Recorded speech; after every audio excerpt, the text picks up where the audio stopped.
लोगों से महत्वपूर्ण सुझाव मांगे थे, जिस पर लोगों ने अपनी राय दी है और उस राय को भी इस बजट में शामिल किया गया है। तो मैं कह सकता हूं, आम आदमी पार्टी का यह बजट पंजाब सरकार का नहीं है, बल्कि पंजाब की आम जनता का बजट है। इस बजट को सबसे पहले कहूं, यह पूरी तरह से टैक्स फ्री बजट है, जिसमें आम जनता को राहत देने का प्रयास किया गया है। इसमें ना ही कोई टैक्स लगा है और 1 जुलाई से बिजली, जिसकी हमने घोषणा की थी बिजली फ्री देने की 300 यूनिट की, वो 1 जुलाई से हमारे पड़ोसी राज्य पंजाब में लागू हो रहा है। अगला महत्वपूर्ण मुद्दा था रोजगार। पहली बार हमारी सरकार है जिसने रोजगार के लिए कोई घोषणाएं नहीं की, बल्कि बजटीय प्रावधान किया है। मुझे यह बताते हुए बड़ा हर्ष हो रहा है कि हमारे बजट में 26,454 सरकारी नौकरियों के लिए बजट का प्रावधान किया गया है, जिसमें मैं बता दूं कुल 704 करोड़ का बजट है, जिसमें 26,454 नई नौकरियों के लिए 540 करोड़ का प्रावधान है। और हमने दूसरी घोषणा की थी पक्के करना जो हमारे कच्चे दिहाड़ीदार लोग थे। तो लगभग हमारे यहाँ पे जो हमारे 36,000 के करीब जो हमारे कच्चे कर्मचारी थे, उन्हें पक्की सरकारी नौकरी के लिए भी बजटीय प्रावधान किया है। खेल और युवा क्षेत्र में 52% बजट में बढ़ावा किया गया है। ये हमारा रोजगार का क्षेत्र है, घोषणा नहीं बल्कि हमने बजट में भी प्रावधान किया है। ये जन भागीदारी का बजट है। इसमें हमने एक और मुद्दा जो पूरे देश में हमारी चुनौती है कि सब सरकारें करें, एक विधायक एक पेंशन। इस बजट से यह प्रावधान लागू हो गया है और इससे सरकारी खर्च कम होगा और अकेले पंजाब में सालाना 19.5 करोड़ रुपए की बचत होगी। एक छोटी सी शुरुआत है और यह पहला डिजिटल बजट था जिससे 800 से ज़्यादा पेड़ कटने से बचेंगे। भले ही इसमें लगभग हमें 21 लाख की बचत होगी, ये संख्या बड़ी छोटी है, लेकिन एक सकारात्मक शुरुआत है कि 800 करोड़ पेड़ कटने से बचेंगे और ये डिजिटल बजट है। उसके बाद भ्रष्टाचार पर अंकुश लगाने के लिए, क्योंकि हम भ्रष्टाचार मुक्त सरकार का दावा करके आए थे, पहली बार सरकार टैक्स चोरी रोकने के लिए इंटेलिजेंस यूनिट बनाने जा रहा है, जो अब तक नहीं था। ये भ्रष्टाचार रोकने के लिए हमारा बड़ा कदम है। हमने वह एक IAS को गिरफ्तार किया था, अपने मंत्री को गिरफ्तार करवाया था और अब एक यूनिट गठित करके हम अपनी प्रतिबद्धता को और मजबूत कर रहे हैं। उसके बाद शिक्षा, जो आम आदमी पार्टी का सबसे महत्वपूर्ण मुद्दा है, शिक्षा पर विशेष ध्यान देते हुए हम लोगों ने बजट में विशेष फोकस उच्च शिक्षा में 16%, तकनीकी शिक्षा में 47% और मेडिकल शिक्षा में 57% बजट का इजाफा किया है। और हमने लगभग 200 करोड़ रुपया 100 स्कूलों को बेहतर बनाने के लिए रखा है। जो हम कहते हैं कि शिक्षा के स्तर में सुधार करेंगे, वो आने वाले समय में आपको ये हकीकत ज़मीन में नजर आएगी। स्वास्थ्य एवं परिवार कल्याण के क्षेत्र में हमने 24% बजट का इजाफा किया है, 24%। क्योंकि शिक्षा के बाद हमारा दूसरा फोकस जो है वो स्वास्थ्य है, जिसमें मोहल्ला क्लिनिक जो हमारा मॉडल है, जिसे हम पंजाब में भी शुरू कर रहे हैं, 77 करोड़ रुपए के बजट से 117 हर विधानसभा क्षेत्र में एक मोहल्ला क्लिनिक बनाने को दिए गए हैं। 15 अगस्त 2022 से 75 मोहल्ला क्लिनिक जनता को समर्पित कर दिए जाएंगे। उसके बाद मैं बात करूं उद्योग के लिए, हमने 48% बजट बढ़ाया है, क्योंकि उद्योग को बढ़ावा देने से ही हम अपना जो हमारा वहाँ पे कर है, जो कर्जा है सरकार पे, वो घट सकता है और हमारा राजस्व बढ़ सकता है।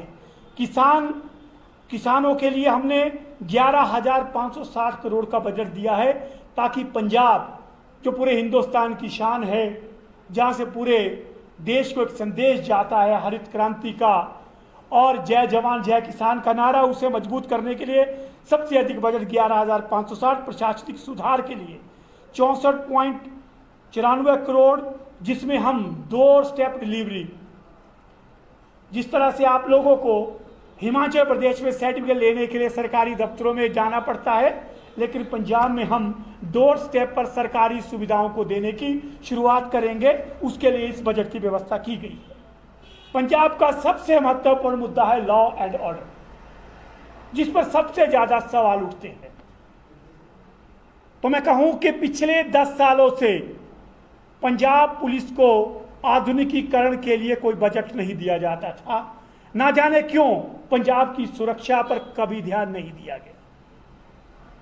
हमारी सरकार ने पहले कहा था कि हमें आने दीजिए, व्यवस्था ठीक करने में थोड़ा समय लगेगा।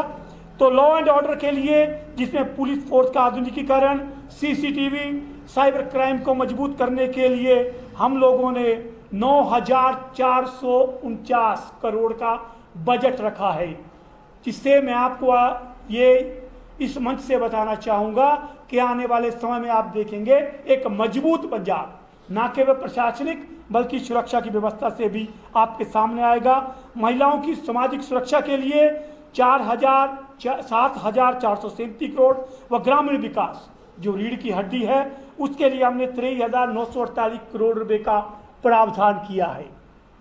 जैसे मैंने कहा, हमारा इस बजट में सबसे अधिक बढ़ोतरी हमने शिक्षा, रोजगार, सुरक्षा, स्वास्थ्य और भ्रष्टाचार पर रोक, इन 5 बिंदुओं, जिन बिंदुओं को लेकर आम आदमी पार्टी ने चुनाव लड़ा था, उसे लेकर लोगों के बीच आए हैं।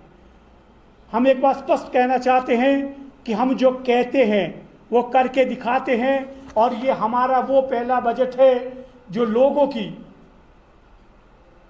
सुझावों से बना है। ये जनता का बजट है, किसी सरकार का बजट नहीं है, और युवाओं और हमारे पंजाब की जनता के लिए समर्पित बजट है। धन्यवाद। अब आपके कोई सवाल हो तो देखिए, संगरूर, सबसे पहले लोकतंत्र में कोई भी निर्णय होता है वो जनता का होता है, और जनता के परिणाम पर, जनता पर किसी भी तरह का सवाल हम नहीं कर सकते, क्योंकि लोकतंत्र में जनता महत्वपूर्ण कड़ी है।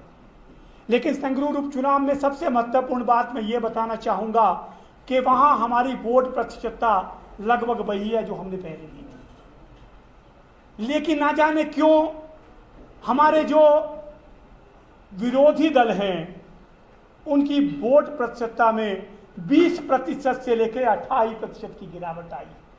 आप देखेंगे वहां कांग्रेस, भाजपा, अकाली दल तीनों 10% से नीचे वोट पड़े हैं। वो सारे वोट जो जीता है उसकी तरफ ट्रांसफर हुए हैं। हम इस पर बात नहीं करेंगे वो क्यों हुए, कैसे हुए हैं, लेकिन निश्चित तौर पे जितनी जनता ने हमें समर्थन दिया वो साथ थे, लेकिन जो वोटों के प्रतिशतता में बदलाव हुआ है ये सामने आया है। लेकिन जनता के लिए हमने कहा है, हम वचन अपने काम करने में प्रतिबद्ध है, और हम अपना काम करके जनता के बीच में वापसी से मजबूती के अपनी वापसी दर्ज करवाएंगे। जी, तो फिर ओपीएस को लेके क्या करने जा रही है? देखिए, ओपीएस बहुत बड़ा मुद्दा है, और विशेषकर ओपीएस के बारे में कुछ भी कहना मुझे लगता है वो एक खोखली घोषणा होगी, क्योंकि हिमाचल प्रदेश का अपना कोई भी पे कमीशन नहीं है। हम पंजाब पर निर्भर हैं। आम आदमी पार्टी निश्चित तौर पे इस पर काम कर रही है, और जब हम यहाँ अपना वचनबद्धता पत्र लाएंगे उसमें भी ओपीएस पे जरूर हमारा दृष्टिकोण सामने आएगा। इंतजार कीजिए, चुनावों के साथ ही हम वचनबद्धता पत्र लेकर आप में आएंगे, और उसमें ओपीएस पर भी हमारा जो पक्ष होगा, क्योंकि मैं बहुत छोटा व्यक्ति हूँ, ये एक बड़ा नीतिगत निर्णय है। ये हमारी जो चुनाव प्रबंधन समिति है जो अपना वचनबद्धता पत्र लेकर आएगी उसमें हम स्पष्ट कर सकते हैं। मात्र कुछ समय के लिए राजनीतिक लाभ लेने के लिए मैं किसी भी तरह का बयान इसमें देने के पक्ष में नहीं। लेकिन एक बात जरूर कहूंगा, जिस सरकार ने देश की सेना की पेंशन छीनने की तैयारी की हो, क्या वो ओपीएस लागू करेगी? ये जो मेरे प्रदेश में कर्मचारी भाई धरना दे रहे हैं और जिन्हें भाजपा के नेता आश्वासन दे रहे हैं, मैं उन्हें बता दूं, जिन लोगों ने सेना को नहीं छोड़ा वो क्या आम सरकारी कर्मचारी को छोड़ेगा? भाजपा के लोग जब भी ओपीएस पे बात करें ये सवाल जरूर पूछे कि जब सेना की पेंशन ही आपको बाहर लगती है तो कर्मचारी की ओपीएस पर तो मुझे लगता है वो कोई बात भी नहीं करना चाहेंगे। इसी के साथ एक बार फिर से आपका आभार। और ये जो हमारा बजट है निश्चित तौर पे जो हमारी वचनबद्धता है, जो आम आदमी पार्टी कहती है वो करके दिखाती है, उस पर मोहर लगाता है। आपने हमें समय दिया, आपका बहुत बहुत आभार, धन्यवाद।